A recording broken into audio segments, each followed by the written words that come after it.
मुख में गंगा जल और तुलसी दल देते रहें ताकि उसको भूख क्षुधा तृषा न सताए।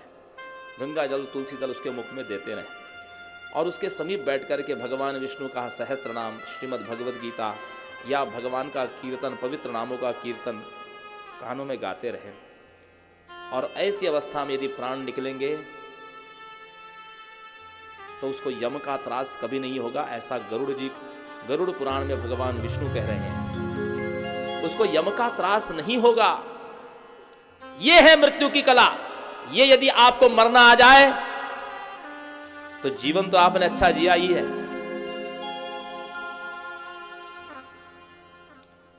मरने के बाद में भी आपकी अधोगति नहीं होना चाहिए। हम लोग एक स्वीकार क्यों नहीं करते? हम लोग मृत्यु को स्वीकार क्यों नहीं करते? मृत्यु अटल है। कई लोग सामाजिक मर्यादा से दबे हुए रहते हैं कि यदि हमने छुट्टी करा के घर ला लिया, डिस्चार्ज करा करके, समाज के लोग क्या कहेंगे कि देखो इन्होंने पैसों के कारण अपने पिताजी का इलाज पूरा नहीं कराया। हम सामाजिक बोझ में दबे हुए हैं और हम अपनी प्रतिष्ठा बचाने के लिए अपने उस माता पिता को की दुर्गति करा देते हैं। समाज को कहना होगा तो कहेगा कि ठीक है, बहुत कृपण थे, उन्होंने इलाज नहीं कराया, ठीक है।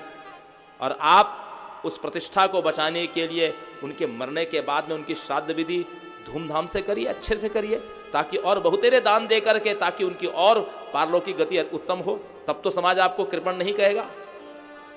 समाज तो हर परिस्थिति में आपको बोलेगा, लेकिन आपको करना वो है जो आपके माता पिता के लिए श्रेष्ठ है, उत्तम है, वो आपको करना चाहिए। अपनी प्रतिष्ठा बचाने के लिए उस जीवात्मा की दुर्गति न करिए। भगवान से यही प्रार्थना करिए।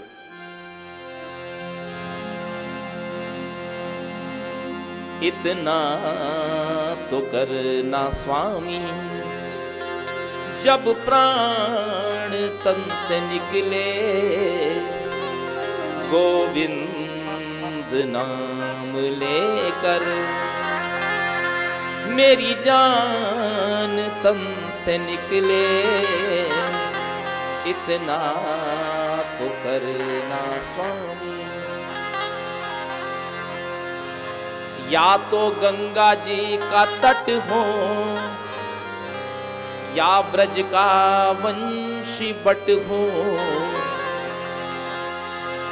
मेरा सांवरा निकट हो, तब प्राण तन से निकले।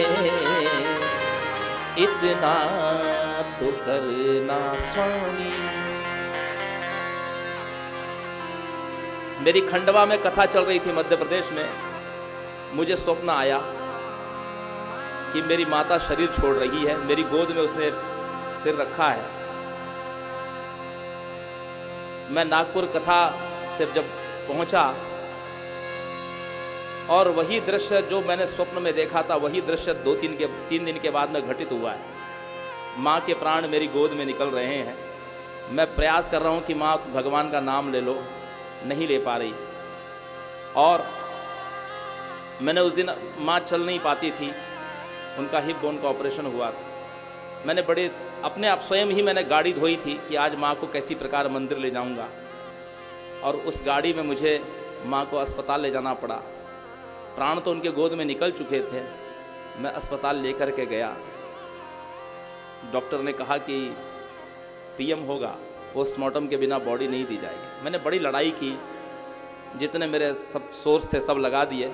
अंततः उनको माँ का पार्थिव शरीर देना पड़ा।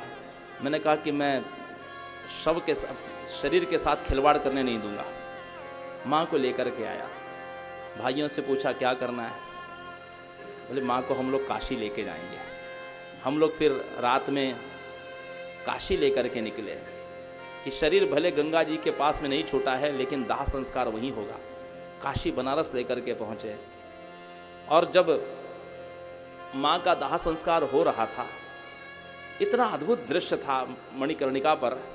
उसी समय जब मैं मुखाग्नि दे रहा हूँ, उसी समय वहाँ पर आरती शुरू हो गई और जोरदार ढक्का डमरू के साथ में वहाँ पर स्मशान के भगवान शिव जी की आरती हो रही है और उसके जैसे लग रहा था कि कोई महोत्सव हो रहा है और माँ का दाह संस्कार हो रहा है और मुझे संतोष की प्राप्ति हो रही थी।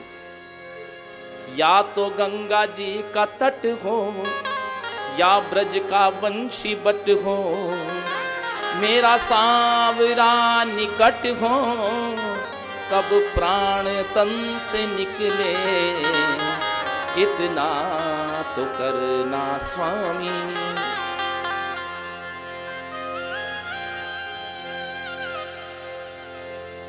जब प्राण कंठ आवे, कोई रोग ना सतावे, यम त्रास ना दिखावे, तब प्राण तन से निकले, इतना तो करना स्वामी।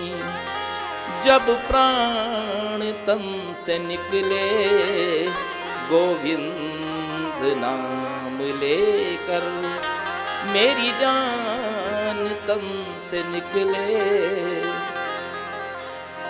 मेरे सन्मुख प्रभु खड़ा हो और मुरली में सुर भरा हो। ये झांकी को याद कर लीजिएगा जो बांके बिहारी आपके सन्मुख है ना, अपनी दाहिनी ओर देखिए कि मेरे सन्मुख प्रभु खड़ा हो, मुरली में सुर भरा हो, तिरछा चरण धरा हो, तब प्राण तन से निकले, इतना तो करना स्वामी। जब प्राण तन से निकले, गोविंद नाम लेकर, मेरी जान तन से निकले। गोविंदम हरिपुरुषम नमहं भजामि, गोविंदम हरिपुरुषम नमहं भजामि।